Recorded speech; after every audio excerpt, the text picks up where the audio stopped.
सभी को नमस्कार। राधे राधे। और आप सभी का एक बार फिर करियरवेल ऑनलाइन प्लेटफॉर्म पे बच्चों बहुत बहुत स्वागत। ठीक है, तो बताइए कैसे हैं आप सभी। अंशिका, दीपक, नीरज, रणवीर, शिवांश, विवेक, सूरज, प्रियांशु, गौतम, रोहित, राहुल, सभी को बेटा नमस्कार। कैसे हैं आप सभी। एकदम बढ़िया। चलिए, तो बताइए लास्ट क्लास में हमने कहाँ तक किया था, उसी के आगे शुरुआत करें जल्दी से, है ना। जी अभिलाषा, एकदम बढ़िया बेटा।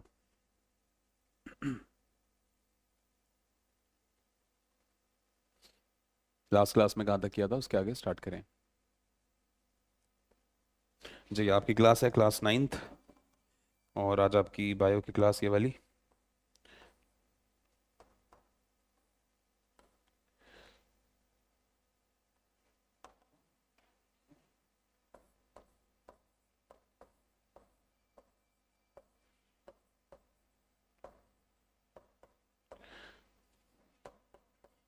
1 जून आज आपकी क्लास है। ठीक है,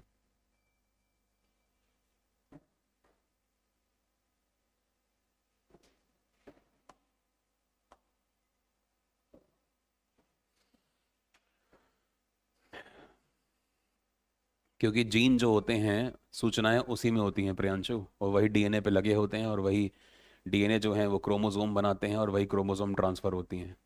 इसलिए जीन को आनुवंशिक इकाई कहते हैं, छोटी सी। सर वैक्यूल पढ़ाना है, ठीक है। हैंड डालिए वैक्यूल्स। ठीक है,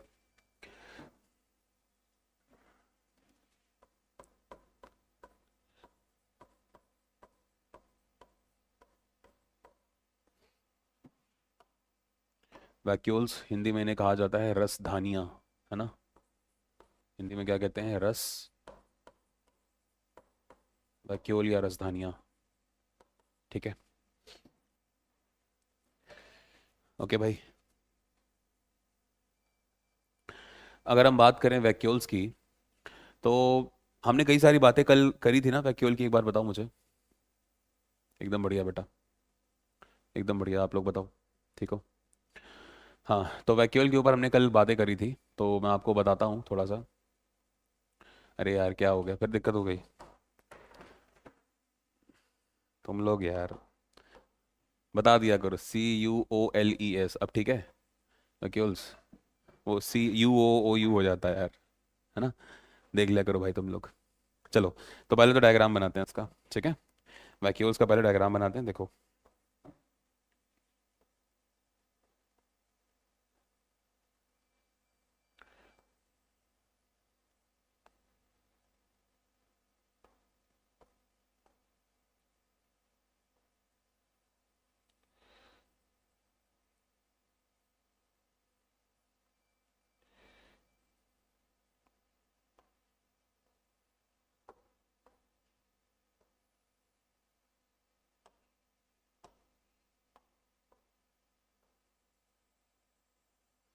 देखो ये है बच्चे जंतु कोशिका।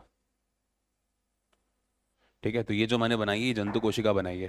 ठीक है, ध्यान समझो, कौन सी कोशिका, जंतु कोशिका। और वहीं पे एक कोशिका है, वो है पादप।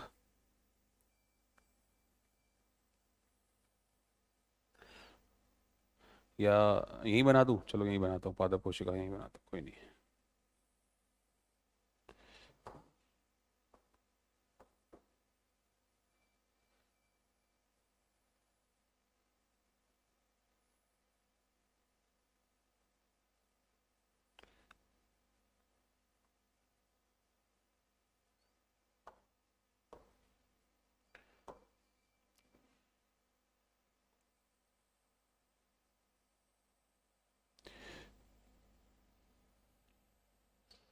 सेलुलोज की एक लेयर जिसको हम सेल वॉल कहते हैं। ठीक है, दोनों के अंदर ये रहा न्यूक्लियस। ये न्यूक्लियस है, ये इसका न्यूक्लियस है।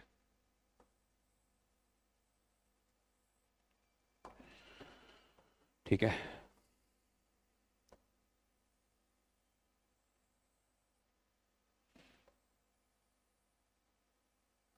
अब आपको पता है कि जो वैक्यूल्स हैं वो यहाँ पर तो छोटे छोटे होंगे, कहाँ पर, जंतु कोशिका में। तो देखो छोटे छोटे वैक्यूल्स देख रहे हो, छोटे छोटे कई सारे वैक्यूल्स मिलेंगे आपको यहाँ पर। ठीक है, ये जो वैक्यूल्स होते हैं, ठीक है, इनका काम क्या है, इनका काम है कि जो प्रोटीन वगैरह है या कोई, मान के चलिए कोई वर्णक वगैरह है, हालांकि अगर यहाँ बात करें तो यहाँ पे तो वर्णक को भी स्टोर करते हैं, क्योंकि प्लास्टिड आपके प्लांट सेल में पाए जाते हैं, आपको पता है ये चीज़ है ना, यहाँ पर तो कम है। तो यहाँ पे जो न्यूट्रिशंस वगैरह हैं या जल वगैरह है, पानी वगैरह, तो इन सभी को स्टोर करने का काम ये रिक्तिकाएं करती हैं। एक मिनट, मैंने राजधानियाँ लिख दिया है, सॉरी, ये रिक्तिकाएं हैं, जार, राजधानियाँ नहीं है, रिक्तिकाएं, ये तो सॉरी, वैक्यूल्स का मतलब रिक्तिकाएं। ठीक है, रिक्तिकाएं। ठीक है, तो रिक्तिकाएं जो आप ये देख रहे हो, ठीक है, काफ़ी इंपॉर्टेंट हैं ये।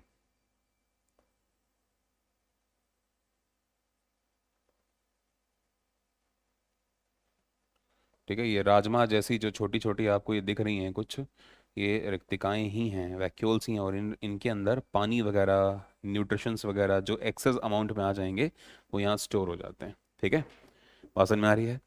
लेकिन जब हम बात करेंगे यहाँ पर, तो यहाँ पर तो रिक्तिकाएं भैया बहुत बड़े बड़े लेवल की आएंगी, है ना, बहुत बड़ी बड़ी रिक्तिकाएं, देख रहे हो। तो इसने क्या करा, इतनी बड़ी रिक्तिकाएं कि इसने केंद्रक को ही बगल में पहुंचा दिया, देख रहे हैं।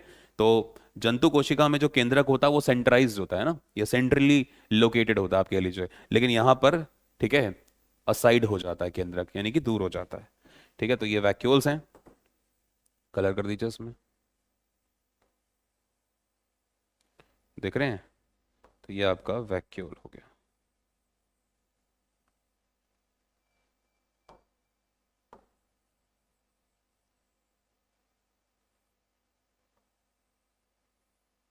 इस तरह से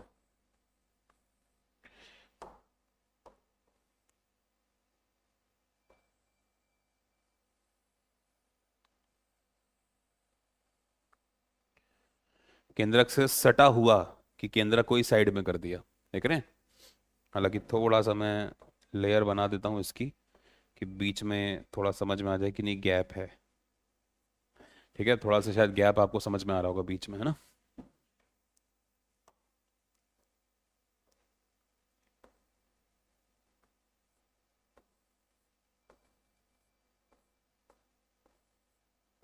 थोड़ा हल्का गैप है अभी, ठीक।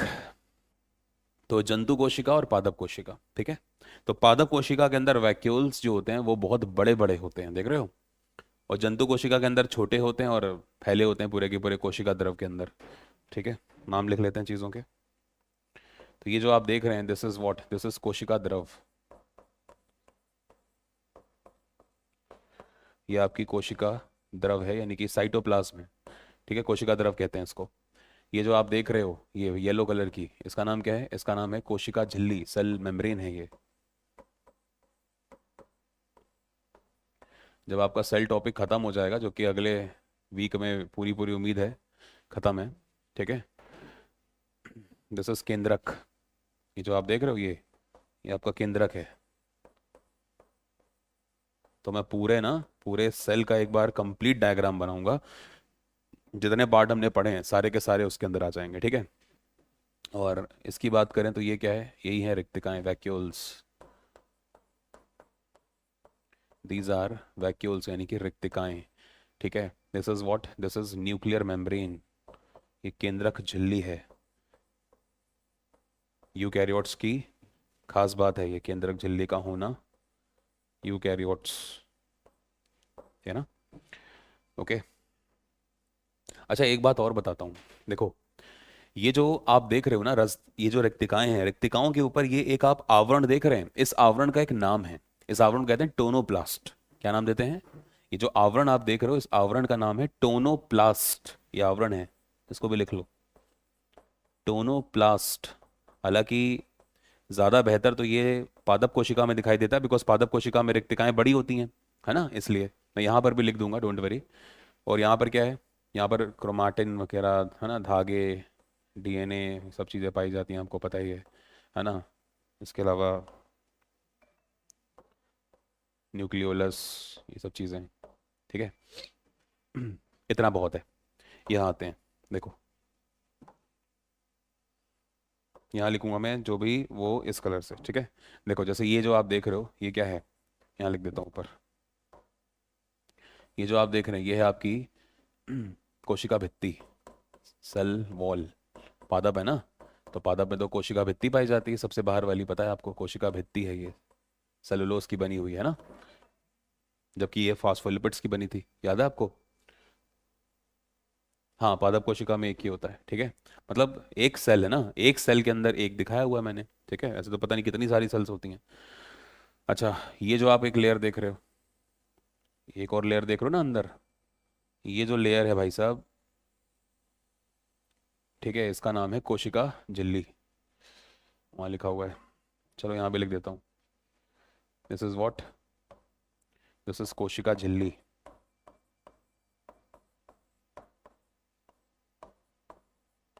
देखो इतनी बार लिख लिया हम लोगों ने नाम के, आप लोगों को याद हो गई होंगी, है ना चीज़ें। दीज आर वैक्यूल्स, रिक्तिकाएं, ठीक है। और इसके ऊपर जो ये आवरण है ये टोनोप्लास्ट का है, इस आवरण को नाम दिया जाता है टोनोप्लास्ट, ठीक है। ये जो अंदर देख रहे हो भरा हुआ पूरा लिक्विड, ये आपका कोशिका द्रव है ना। तो साइटोप्लाज्म,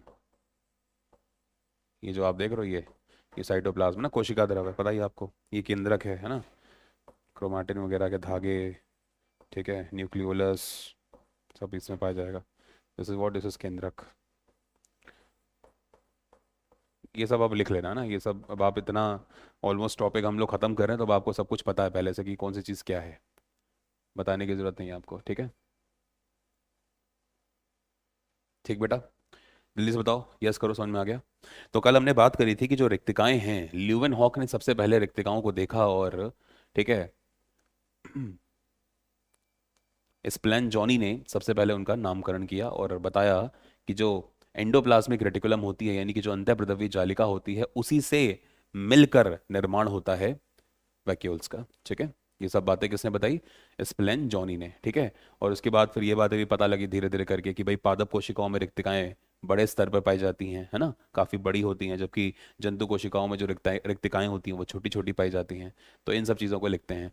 टोबो नहीं है जीत, टोनो है बेटा, टोनोप्लास्ट। रिक्तिकाओं के ऊपर पाए जाने वाले आवरण को टोनोप्लास्ट कहा जाता है, ठीक है। चलिए, अगर नोट हो गया हो तो मैं लिखूं, नोट हो गया तो मैं लिखूं सर पूरे स्ट्रक्चर का नाम। दीपक, ये आपकी एनिमल सेल है, ये आपकी प्लांट सेल है, ठीक है। टोनो है बच्चे, टोनोप्लास्ट। चलो लिखते हैं। पहला पॉइंट कि रिक्तिकाओं की,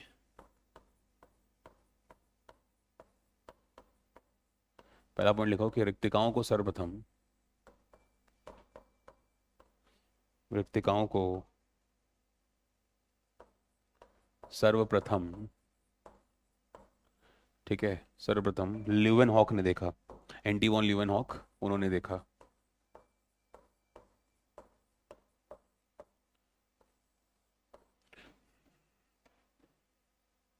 ल्यूवेन हॉक ने देखा, लेकिन रिक्तिकाओं के बारे में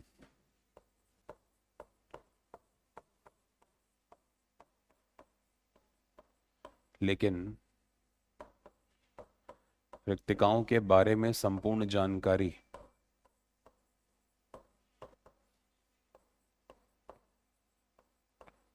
संपूर्ण जानकारी, ठीक है, स्प्लेन जॉनी ने दी। स्पेलेन जॉनी, ये वैज्ञानिक हैं, इन्होंने सबसे पहले बताया कि ऐसा भी कुछ होता है, जॉनी ने दी। ठीक है, तो रिक्तिकाओं का सर्वप्रथम नामकरण, सॉरी से रिक्तिकाओं को सबसे पहले देखा किसने है, ल्यूवेनहॉक ने। लेकिन रिक्तिकाओं के बारे में सबसे पहले जो जानकारी है वो स्प्लेन जॉनी ने दी है। ठीक है, पॉइंट क्लियर हो गया सभी बच्चों को? और आगे देखो, अगर हम बात करें, ठीक है, तो संपूर्ण जानकारी तो उन्होंने दे दी। इन्होंने ये बताया कि ये जो रिक्तिकाएं हैं इनका निर्माण अंतःप्रदवीय जालिका से होता है। ठीक है, आपको याद है केंद्रक के दोनों तरफ कुछ अंतःप्रदवीय जालिकाएं पाई जाती हैं। ठीक है, और अगर वो अंतःप्रदवीय जालिकाएं हैं तो एक पर राइबोसोम लगे हुए थे जो कि प्रोटीन का संश्लेषण कर रही थी, खुरदरी, और एक के ऊपर नहीं थे जो कि स्मूथ थी, है ना, SER, स्मूथ एंडोप्लाज्मिक रेटिकुलम।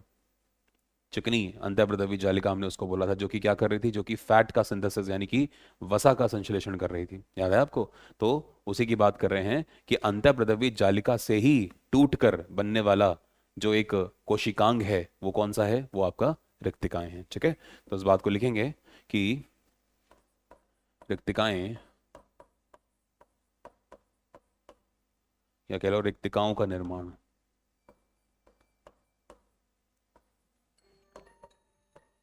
एक मिनट,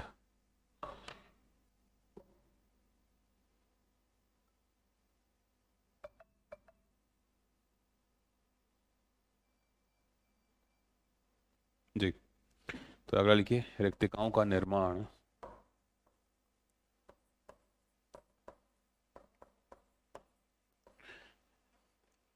एंडोप्लाज्मिक रेटिकुलम,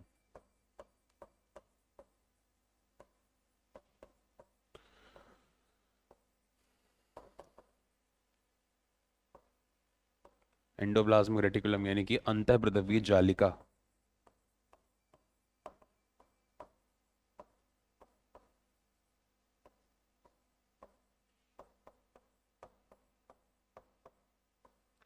ठीक है, अंतःप्रदवीय जालिका से होता है।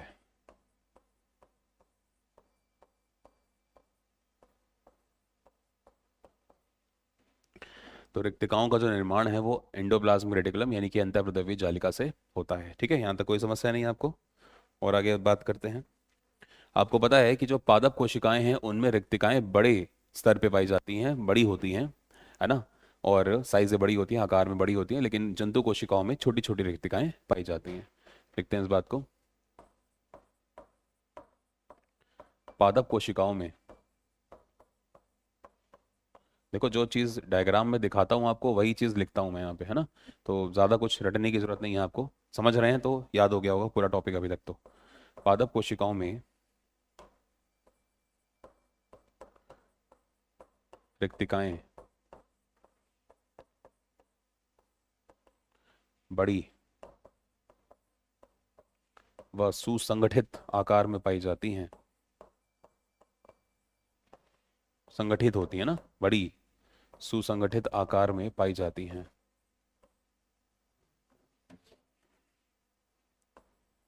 सुसंगठित आकार में पाई जाती हैं, जबकि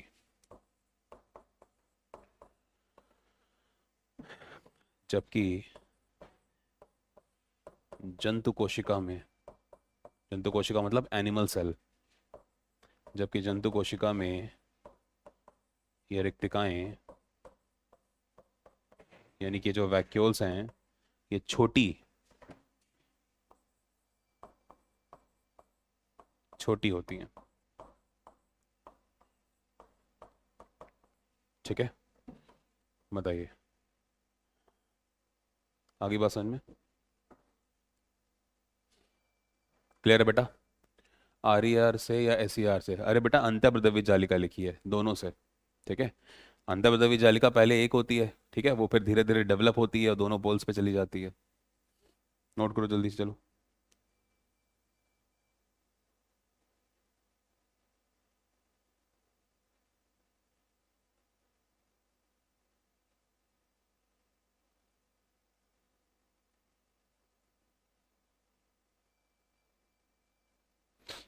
कोई डाउट है तो पूछो।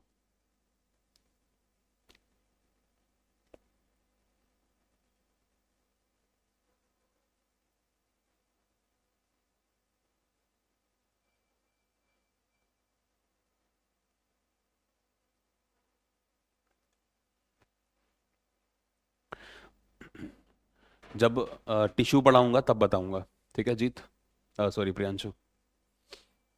जब होगा ना, जब मैं आपको टिश्यूज पढ़ाऊंगा तब मैं पढ़ाऊंगा आपको ये चीज़ क्या होती है। अभी नहीं, सब्र करो, वेट करो ना, हर चीज़ का टाइम होता है बच्चे।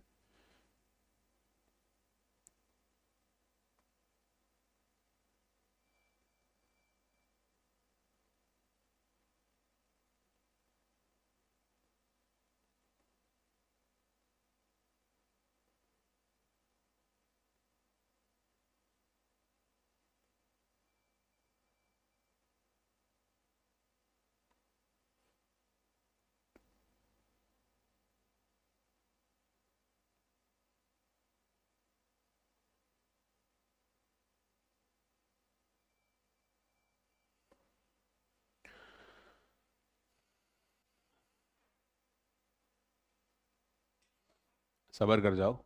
क्या तो रहा हूँ, सब्र तो कर जाओ। जहाँ पे जो चीज़ आएगी तब पढ़ाऊंगा अच्छे से।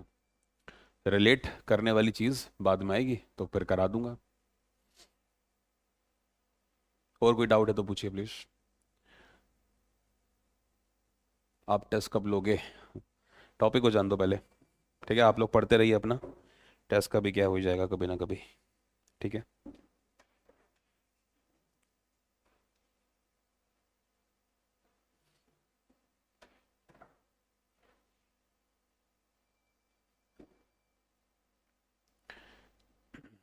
वैक्यूल्स का वर्क क्या होता है बता रहा हूँ अभी।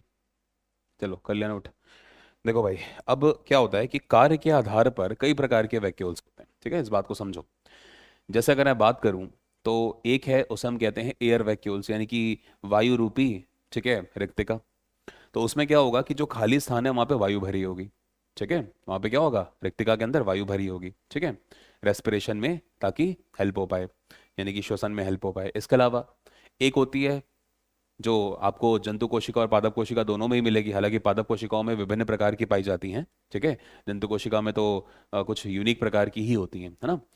तो जंतु कोशिका की बात करें तो वहां पर आपको मिलेगी तरल तरल रिक्तिका। ठीक है, तरल रिक्तिका, तो उसके अंदर क्या है, उसके अंदर तरल, जितने भी तरल पदार्थ हो सकते हैं, है ना। जैसे मान के चलो जल है। ठीक है, जैसे मान के चलो, अब अगर मैं पादप कोशिका की बात कर दूं तो वहां पे वर्णक हो जाएगा, पिगमेंट हो जाएंगे, है ना।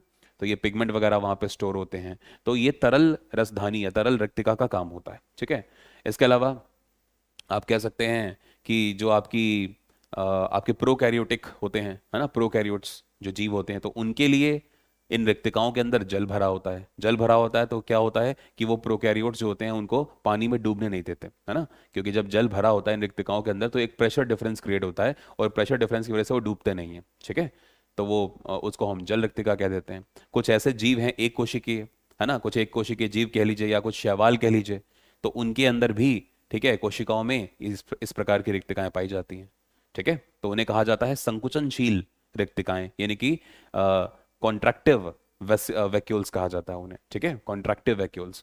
तो ये सारी की सारी होती हैं आधार, मतलब अगर मैं बात करूं कार्य के आधार पर, तो हमें दो तीन ही पढ़नी है, वो पढ़ के हम इस टॉपिक को कंप्लीट करेंगे। ठीक है, तो लिखिए सबसे पहली, नाम है इसका, पहले तो ये लिख लो, कार्य के आधार पर कई प्रकार की रिक्तिकाएं पाई जाती हैं।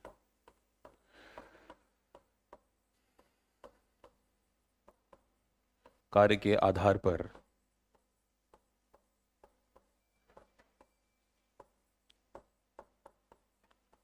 कई प्रकार की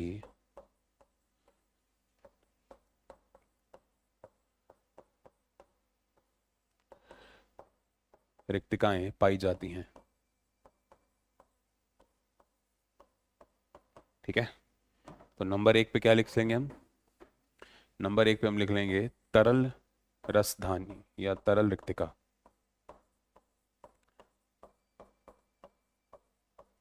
आपके सिलेबस में रिक्तिका होगी, रसधानी शायद नहीं देते हैं, है ना, तो रिक्तिका ही कर लीजिए, कोई दिक्कत नहीं, तरल रिक्तिका। ठीक है, इंग्लिश में से कहते हैं सैप वैक्यूल्स।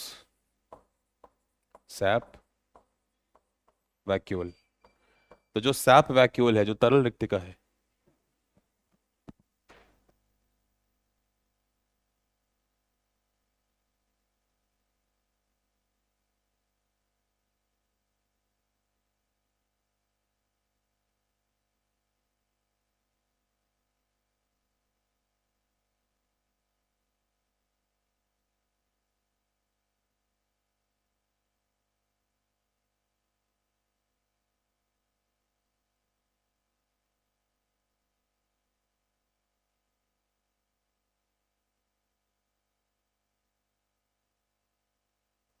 हाँ बेटा, चलिए।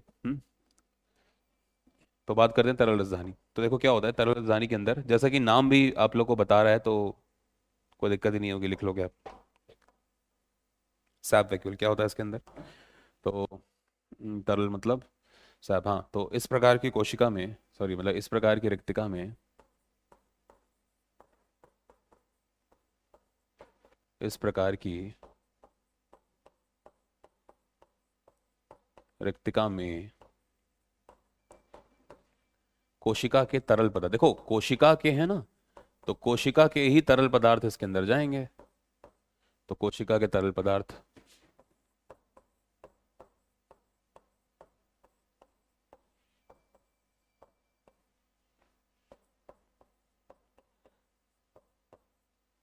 एकत्रित किए जाते हैं। ठीक है, जैसे कोशिका है, अब कोशिका है तो कोशिका के उत्सर्जन भी होगा, है ना, जो वेस्ट मटेरियल है वो कोशिका निकालेगी। तो अगर निकालेगी तो क्या होगा? जैसे कुछ उत्सर्जी पदार्थ। बेटा कुंदन, नहीं क्या नाम है तुम्हारा, कुलदीप। बच्चे पढ़ाई पे दिमाग लगा लो, ज़्यादा अच्छा है, पास हो जाओगे, है ना। नहीं तो फिर ऐसे नंबर कम आएंगे, अच्छा नहीं लगेगा मम्मी पापा को, है ना। तो नंबर छोड़ के याद कर लो जो चीज़ लिखवाई जा रही है, कि तरल पदार्थ एकत्रित किए जाते हैं, है ना। जैसे कुछ उत्सर्जी पदार्थ, है ना, कुछ उत्सर्जी पदार्थ हो सकते हैं, एक्सक्रीटरी प्रोडक्ट्स कहा जाता है इंग्लिश में, या कह लीजिए उत्सर्जी पदार्थ। इसके अलावा कुछ जो पिगमेंट हैं, वर्णक हैं, है ना। वर्णक का मतलब जो रंग प्रदान करते हैं, पिगमेंट्स का मतलब वर्णक। पिगमेंट जैसे पढ़ा था आप लोग को, याद करिए, जैसे जेंथोफिल वगैरह है, क्लोरोफिल वगैरह है ना। आपको पिगमेंट पढ़ाए थे प्लास्टिड वगैरह के अंदर, क्लोरोप्लास्ट, है ना, ल्यूकोप्लास्ट, याद आ रहा है आप लोगों को? तो उसमें मैंने उसमें बताया था पिगमेंट, तो क्लोरोफिल की बात करी थी, ठीक है। लाइकोपीन की बात करी थी, ठीक है। हमने जेंथोफिल की बात करी थी, ठीक है। तो ये सारे के सारे होते हैं। उत्सर्जी पदार्थ को कहा जाता है एक्सक्रीटरी प्रोडक्ट्स, एक्सक्रीटरी प्रोडक्ट्स। ठीक है बच्चों, तो ये सारे के सारे सैप वैक्यूअल के अंदर, ठीक। तो काम क्या है? अब यहां पर जो राजधानी है, यहाँ पर जो राजधानी है, यहाँ यहाँ पर जो रिक्तिका है, उसका काम क्या है? उसका काम है कि इन पदार्थों का स्टोरेज। तो ये रिक्तिका का एक काम हो गया, ठीक है भाई। और देखिए, और क्या क्या हो सकती हैं दूसरे नंबर पे? और हो सकती हैं आपकी संकुचनशील राजधानी या संकुचनशील रिक्तिका।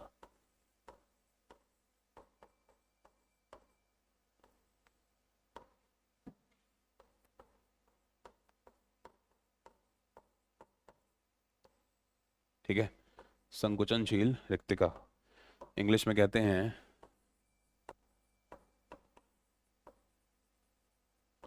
कॉन्ट्रैक्टिव वैक्यूल। ठीक है, कॉन्ट्रैक्टिव वैक्यूल्स कहा जाता है। अब इसका काम क्या है? जितने भी एक कोशिकीय जीव होते हैं, ठीक है, कुछ शैवाल वगैरह, तो उनके अंदर ये संकुचनशील यानी कि संकुचन कराती है, उनके शरीर में संकुचन यानी कि कॉन्ट्रैक्शन होता है, ठीक है, संकुचन। ठीक है, इस बात को समझो। जैसे हम मान के चलो, जैसे मेरा हाथ है, मैंने हाथ अपना ऐसे ऐसे कर रहा हूं मैं, ये क्या है? ये मैं संकुचन कर रहा हूं, ये मैंने अंदर लिया, this this moment is known as contraction, ये मैंने कॉन्ट्रैक्शन किया, और ये मैंने रिटार्डेशन कर दिया, ठीक है। तो ये संकुचन कहलाता है। तो ऐसे ही कई प्रकार के एक कोशिकीय के जीव होते हैं, कुछ शैवाल होते हैं जिनके अंदर भी ये रिक्तिकाएं पाई जाती हैं, ताकि उनका शरीर जो है वो संकुचन कर सके। जैसे आपका पैरामीशियम है, ठीक है। जैसे अगर मैं बात करूं, आपका अमीबा है ना। ठीक है, जैसे मैं बात करूं अगर यूग्लिना वगैरह, तो इनके अंदर ये सब चीजें पाई जाती हैं, ठीक है। कई प्रकार के शैवाल दूसरे प्रोटोजोआ ग्रुप के होते हैं, ठीक है। प्रोटोजोआ कह रहा हूँ आपका, हाँ प्रोटोजोआ, ठीक है। चलिए लिखते हैं इस बात को। तो कई प्रकार के शैवाल, शैवाल, शैवाल का मतलब हम्म एल्गी, ठीक है। कई प्रकार के शैवाल में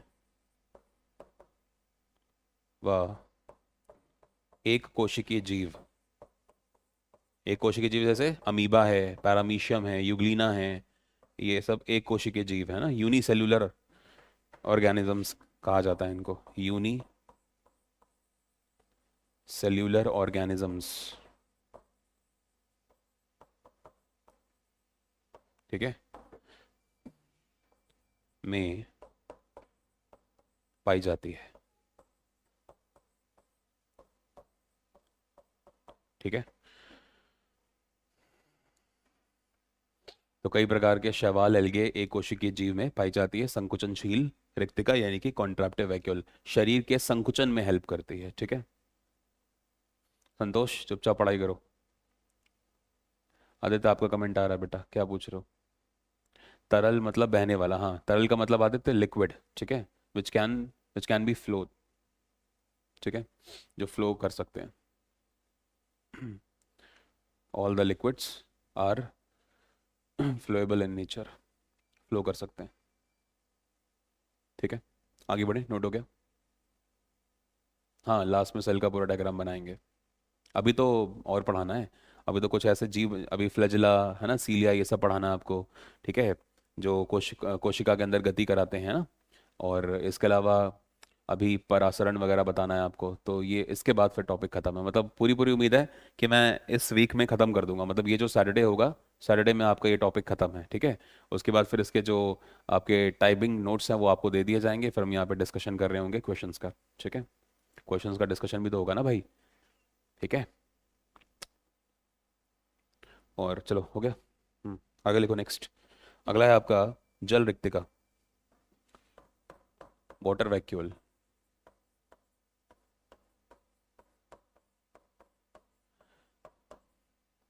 जल रिक्तिका यानी कि वाटर वैक्यूल।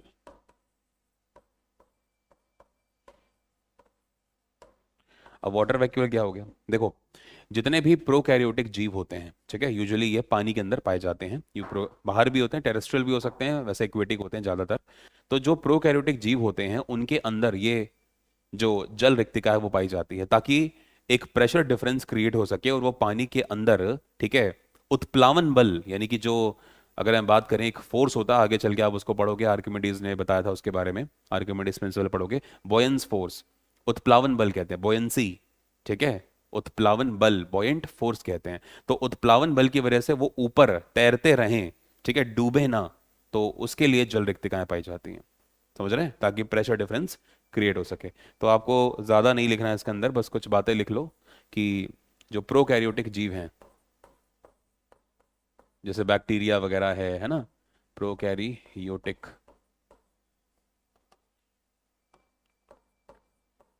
प्रोकैरियोटिक जीव, ठीक है, जैसे बैक्टीरिया है, आर्की है ना, साइनोबैक्टीरिया है, ब्लू ग्रीन एल्गे जिसको नीलहरित शैवाल कहते हैं, तो प्रोकैरियोटिक जीवों में पाई जाती है। बस इतना लिख लो, जीवों में पाई जाती है। ठीक है, क्योंकि इलेवेंथ में जाके, जब आप इलेवेंथ में आओगे तो पूरी स्टडी आपको अच्छे से करनी करनी है ना, तो तब आगे बात करेंगे इसके ऊपर। और उत्प्लावन,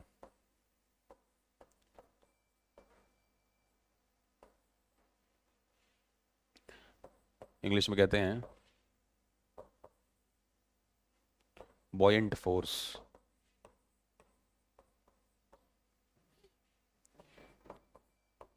उत्प्लावन बल की वजह से तैरते रहते हैं, डूबते नहीं हैं। ठीक है, जो प्रोकैरियोटिक जीव हैं उनके अंदर पाया जाता है उत्प्लावन यानी कि बॉयंट फोर्स की वजह से तैरते रहते हैं। ठीक है, बताओ समझ में आ गया?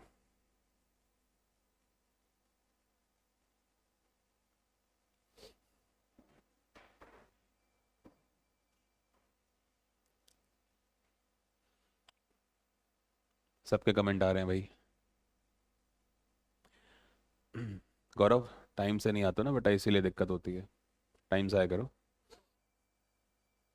ठीक है, अगला देखो, लास्ट जो चौथी है वो है आपकी खाद्य रिक्तिका, फूड वैक्यूल्स। ठीक है, इसे कहते हैं हम लोग फूड, फूड वैक्यूल। देखो, कई प्रकार के ना एक कोशिकीय जीव होते हैं जो, तो उनके अंदर ये वैक्यूल्स पाए जाते हैं। ठीक है, ये वैक्यूल्स एक कोशिकीय जीव के अंदर पाए जाते हैं। यूग्लिना क्या होता है, मैं क्या तो रहा हूँ दीपक, गौरव, बेटा पूरा क्लास फिर से देखो, तब समझ में आएगा यूग्लिना क्या होता है ना। जब तुम्हारा मन करे तब तुम क्लास में आ जाते हो, तो ऐसा तो नहीं होता ना, गलत बात है। देखो, जो फूड वैक्यूल होते हैं ये क्या है कि जो आपका ये भोजन है, भोजन का मतलब न्यूट्रिशंस, प्रोटीन, विटामिन्स, मिनरल्स, है ना, इन सब को स्टोर करने का काम कौन करती है? नाम से ही पता लग रहा है, खाद्य। खाद्य का मतलब जो खाना पीना है, कोशिका का जो खाना, कोशिका का खाना पीना क्या है? यही प्रोटीन, फैट, मिनरल्स, विटामिन, यही सब तो है। ठीक है, तो इनको स्टोर करने का काम करता है। ठीक है, हाँ बिल्कुल आदित्य, पॉइंट फोर्स वही है। ठीक है, देखो, तो लिखते हैं कि एक कोशिकीय जीवों में यूनिसेल्युलर जो ऑर्गेनिजम्स हैं, मुख्यतः एक कोशिकीय एक कोशिकीय जीवों में, ठीक है, खाद्य सामग्री, खाद्य सामग्री में हम यहाँ पे किसकी बात कर रहे हैं? हम यहाँ पे बात कर रहे हैं कुछ विशेष प्रकार के प्रोटीन की, है ना, वसा की, ठीक है, खनिज पदार्थों की आदि, खनिज पदार्थों पदार्थों का संग्रहण। संग्रहण का मतलब स्टोरेज। ठीक है, संग्रहण का मतलब क्या होता है? स्टोरेज होती है, स्टोर करना। ठीक है, तो ये सब चीज़ें होती हैं। अच्छा, एक चीज़ और समझ लो, जैसे यहाँ पर हमने बात करी थी ना तरल रिक्तिका, तो जैसे तरल रिक्तिका जो होती है तो उसमें जैसे फॉर एग्जांपल ये, चलो पादप में ही बता देता हूँ। पादप बनाया था ना हमने कहीं अभी ये, तो पादप में जो हमने ये चीज़ बनाई है तो इसके अंदर क्या होता है? इसके अंदर कुछ, ठीक है, इस तरह के चीज़ें भी आपको दिखेंगी, है ना। ये क्या है? ये कुछ और नहीं बल्कि यही फूड वैक्यूल्स हैं, है ना। फूड वैक्यूल्स का मतलब एक बड़ी रिक्तिका, और बड़ी रिक्तिका भी कई छोटी छोटी रिक्तिकाओं से मिलकर बनी हुई है। ठीक है, ये भी चीज़ आप ध्यान रख सकते हो। बड़ी रिक्तिका भी है, कई छोटी छोटी रिक्तिकाएं मिल के एक बड़ी रिक्तिका बना ली। तो यही एक रिक्तिका क्या कर रही है? कुछ हिस्से में पानी स्टोर हो रहा है, कुछ हिस्से में खाना स्टोर हो रहा है, समझ रहे हैं? तो वो चीज़ें होती हैं। बाकी आउटर लेयर को टोनोप्लास्ट कहते हैं, वो मैं बता ही चुका हूँ। ठीक है, नोट कर लीजिए, खाद्य रिक्तिका। ठीक है, लेकिन एक कोशिकीय जीव की बात हो रही है, इस बात को ध्यान रखिएगा। ठीक है, स्टोरेज हालांकि जो सैप वैक्यूल है, सैप वैक्यूल बेसिकली किसके लिए थी? पादप कोशिका के लिए थी। ठीक है, दीपक, पहले से एक वीडियो पड़ी हुई है हमारे यूट्यूब चैनल पे, आप देख लीजिए। ठीक है, हाँ होता है, जीत होता है। कम होते हैं, लेकिन संख्या में कम होते हैं, बट होते हैं। वैक्यूल्स होते तो मैं बताया तो अभी आपको, विशेष प्रकार के वैक्यूल्स कार्य के आधार पे अलग अलग प्रकार के होते हैं। ठीक है, बस हमारे में जो सैप वैक्यूल है वो नहीं होता। ठीक है, क्योंकि वो एक्सक्रीटरी, मतलब एक्सक्रीटरी जो हमारे में है वो सिर्फ एक्सक्रीटरी को स्टोर करेगा। प्लास्टिड तो पाया नहीं जाता, वर्णक तो होता ही नहीं हमारे अंदर, है ना। आपको पता है हम लोग कौन से रंग बिरंगे दिखते हैं, लेकिन पादप दिखते हैं, फूल फल रंग बिरंगे होते हैं, उनमें पाया जाता है।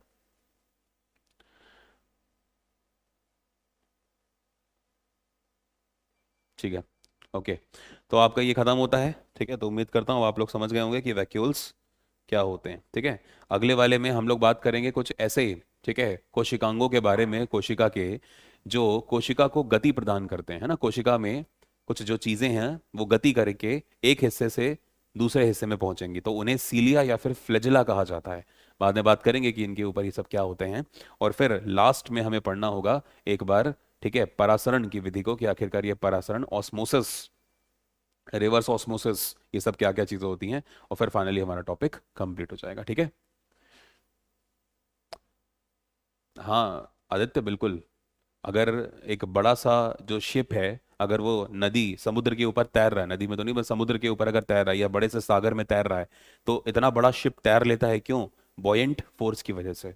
ठीक है, आर्किमिडीज ने बताया था कि कोई चीज पानी में अगर तैर पा रही है तो क्यों तैर पा रही है, तो उसके पीछे आर्किमिडीज प्रिंसिपल है, बॉयंट फोर्स से संबंधित, उत्प्लावन बल कहते हैं उसको। ठीक है, हाँ नहीं, सबसे पहला जो खोजा गया था ना वैक्यूल, सबसे पहले ये आ, मैंने आपको बताया था ना, जॉनी साहब, स्प्लेन जॉनी ने प्रोटोजोआ में खोजा था 1776 में, 1776, लिखना तो लिख लो। ठीक है, सबसे पहला जो खोजा गया है ना वो 1776 में खोजा गया है। ठीक है, वैक्यूल्स की खोज 1776 में हुई है, और एक प्रोटोजोआ में खोजी गई है, प्रोटोजोआ। ठीक है, एक एनिमल किंगडम जब पढ़ोगे तब समझ में आएगा प्रोटोजोआ क्या होता है। ठीक है, लिखना है तो लिख लो, प्रोटोजोआ में 1776 में। हालांकि आगे जाके इसके ऊपर और काम हुआ था। ठीक है, तो आपको याद होगा कि मैंने आपको पढ़ाया है शील्डन, शील्डन और श्वान की बात करी थी हमने, तो आगे जाके शील्डन भाई साहब इसमें थोड़ा सा और बताते हैं इसको, कि ये जो स्टार लाइक स्ट्रक्चर होता है, ठीक है, कि ये इसका काम क्या है, तो वो शील्डन इसको क्लियर करते हैं कि पादप कोशिका में बड़े बड़े हैं और आपका जो जंतु कोशिका है उसमें छोटे छोटे हैं। ठीक है, तो शील्डन जाके करते हैं। ठीक है। हाँ, 19वीं शताब्दी में, 1882 के आसपास। सर थैंक यू, मज़ा आ गया। ओके भाई। और कोई डाउट किसी बच्चे का? क्लियर है सभी को? अच्छे सन में आ गया? हम्म। चलो ठीक है, मिलते हैं फिर अगली क्लास में आपसे। Good luck, keep studying, good bye.